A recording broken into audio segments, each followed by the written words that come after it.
from the Detroit Free Press. I'm Brian Todd with today's voice briefing.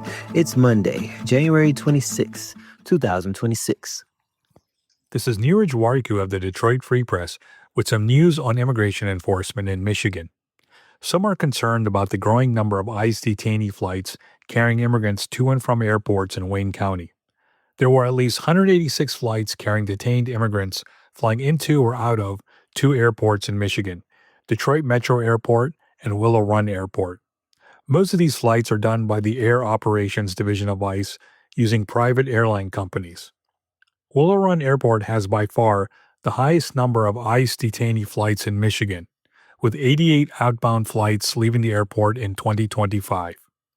This week, about 20 to 25 protesters voiced their objections to Wayne County allowing the flights at a board meeting of the Wayne County Airport Authority.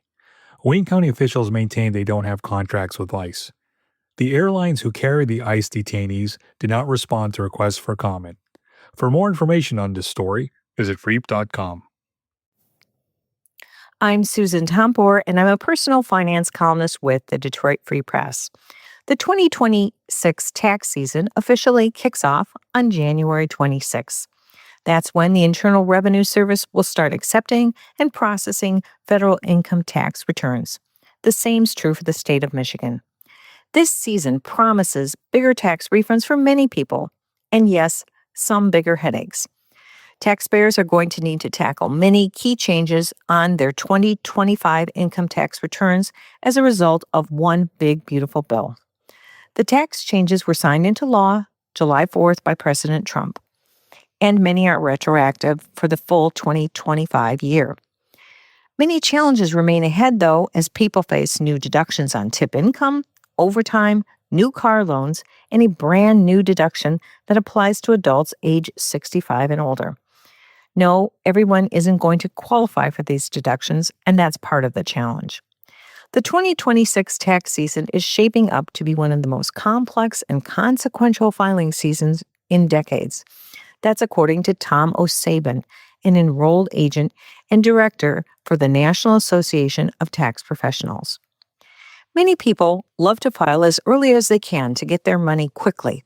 They want that tax refund cash in hand to pay bills.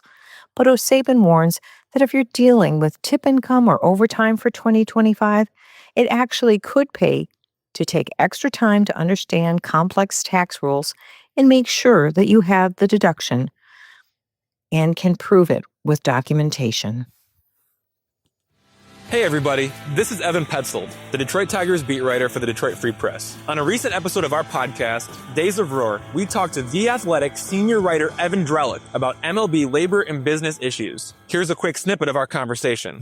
The CBA expires 11:59 p.m. on December 1st, 2026. Last time the CBA expired, there was a work stoppage. MLB owners enacted a lockout that was from December 2nd, 2021 until March 10th, 2022, so just more than 3 months. Do you expect there to be another work stoppage this time around? And if so, how long could it last? Work stoppage is a funny term, and it's technically accurate. I use it plenty. There's some distinction to be drawn between an off-season lockout. Certainly the league wants this distinction drawn, but I think it's a fair point, and a lockout that takes up games, that cancels games. We did have a work stoppage. The winter was shut down in 2021 to 2022. There was no free agency. MLB pulled all these player images off of their website because their argument was they didn't legally have the rights anymore to have these images. But in the end, they found a way to not miss games. They briefly said they were canceling games, the league did, and then they miraculously found a way to schedule the full 162 games. My guess, as of now, is that that's exactly the same thing that's going to happen again. There's so much money at stake, and everybody likes money. It's a little facetious of me, but it's hard to remove that position.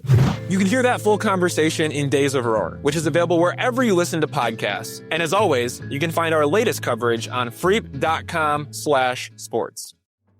Find more from the Detroit Free Press on freep.com. That's FREEP.com. Thanks for listening, and you'll hear more from us tomorrow.